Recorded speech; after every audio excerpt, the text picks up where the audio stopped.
Hi guys, so I have chapter 19, which is Intercultural Competence and International Education Administration. Here's an introduction to this chapter. International education administrators are also known as cultural mentors. These could be study abroad advisors, language instructors, etc. These professionals need to be global minded since they are teaching about cultures around the world other than their own, and that there is an increased need for these professionals due to expanding involvement with cultures worldwide. And the goal of this chapter is to familiarize international education professionals with the concepts of intercultural learning, intercultural development, and intercultural competence. Colleges and secondary schools are putting more awareness towards providing resources to students regarding intercultural competence. There have been 2 studies that have found learning is enhanced significantly when it's facilitated, and that this type of mentoring is often non-existent. It is very important for colleges to implement more intercultural competence opportunities for students to gain these skills, as well as educators. In the next few slides, we will be learning about the 4 models of intercultural competence development. These are intensity factors of intercultural experiences, culture learning, intercultural competence, and intercultural sensitivity. There are 10 stress factors talked about in this chapter that can be caused by cultural experiences. It is a cultural mentor's job to be able to assist people with these struggles. Number 1 is cultural differences. Stress levels increase as people of other cultures interact with one another. Learning about the culture before traveling as well as reflecting while there are vital parts of cultural mentoring. Number 2 is ethnocentrism. Certain cultures are not as open to others, which can cause stress levels to increase for these people seeking to learn about them. Number 3 is cultural immersion. People can become worn out from being deeply involved in another culture's everyday life. Mentors are there for these students if they need to take a time out. Number 4 is cultural isolation. Isolation from one's own culture can drastically increase stress levels. A person should always have a way to communicate with people from their own culture. Number 5 is language. Language skills are essential. Being able to understand and speak the language is a stress reliever that can reduce the risk of isolation. Having a familiar background with the language before traveling is extremely important. Number 6 is prior intercultural experience. Having prior experience with other cultures before immersing with another culture is very important for adjusting. People who do not have an intercultural background tend to have more stress with other cultures. A job of cultural mentors is to provide these students learning opportunities. Number 7 is expectations. People sometimes have high expectations upon immersing with other cultures, which can lead to letdowns after a while. People may also have high expectations of their abilities, which might cause them to feel disappointment in themselves. It is the educator's job to guide through these expectations to gain a reference of what might be anticipated. Number 8 is visibility and invisibility. Often people who are different from the host culture, including physically, gain lots of attention. This is sometimes unwanted.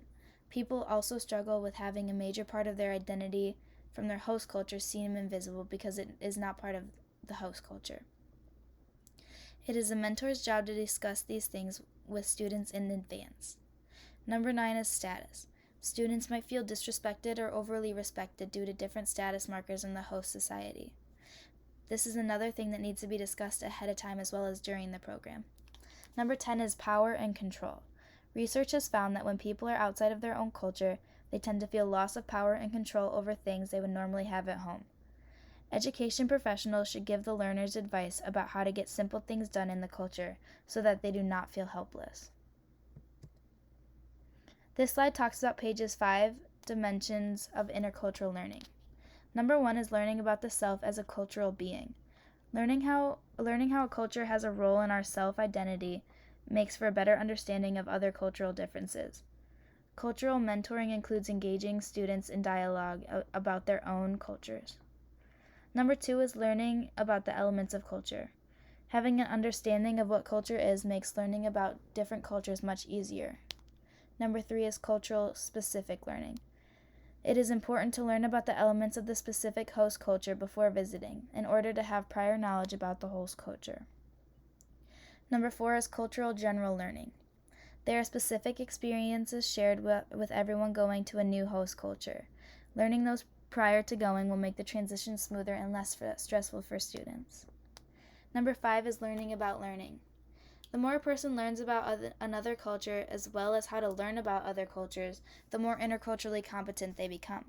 Mentors should provide information, strategies, tests, and reflections to help learners gain a better understanding.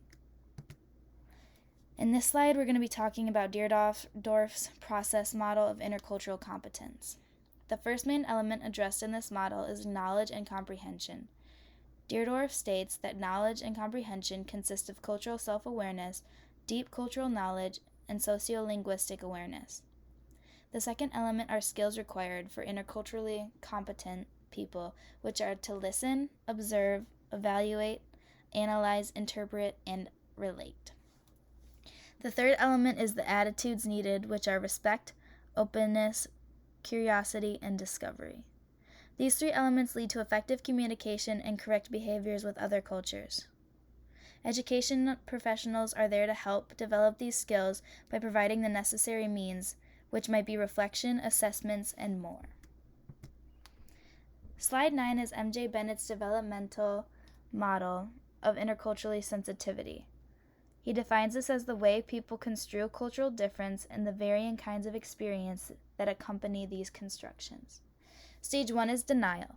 This is a stage where other cultures do not matter to a person since they do not have any understanding of cultural difference.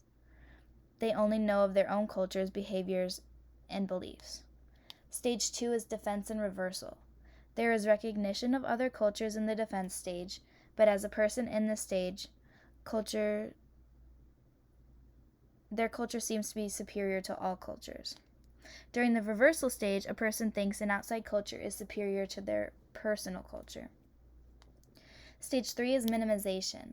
The minimization stage occurs when a person notices similarities between two different cultures. Therefore, communication between cultures takes place.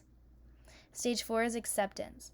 During the acceptance stage, there is understanding that there are many different cultures around the world and that a person's individual culture is equally as important as any other. People in this stage gain a positive attitude towards cultural differences. This is the stage where people often study abroad. Stage 5 is adaptation. People in this stage are able to shift their mindset and behaviors in order to match the cultural context of their current situation. Cognitive and behavioral adaptation are central to intercultural competence. Stage 6 is integration. The integration stage means a person can change their worldview from culture to culture on a daily basis. They are able to see culture as a social and individual construction.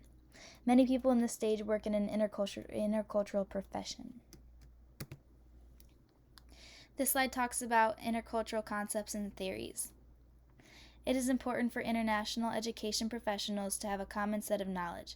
These professionals should view intercultural experiences as further development of their intercultural knowledge.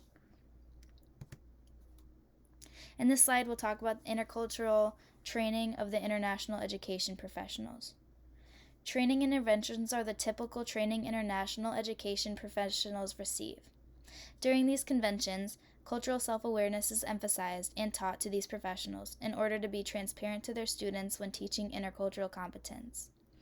Very often, international education professionals do not receive enough training. Studies have found that less than half of all faculty directors are adequately trained before going abroad. Colleges have put more of an effort into helping educators become interculturally competent before, during, and after their time abroad. International educators who have received more training have shown they are better at teaching and discussing intercultural competence than educators who have not received the same amount of training. This slide is a pedagogy of developing the intercultural competence of students.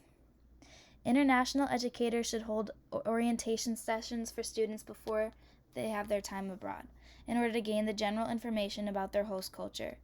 Intercultural experiences need to be present during the time of and after traveling. Intercultural learning in language classes is very important for developing intercultural competence among students, and educational professionals should be present, acting as a guide while abroad. This next slide is a list of intercultural resources for international education professionals. Each of these sources listed contains information in which international education professionals can use to further develop their own and their students' intercultural competence.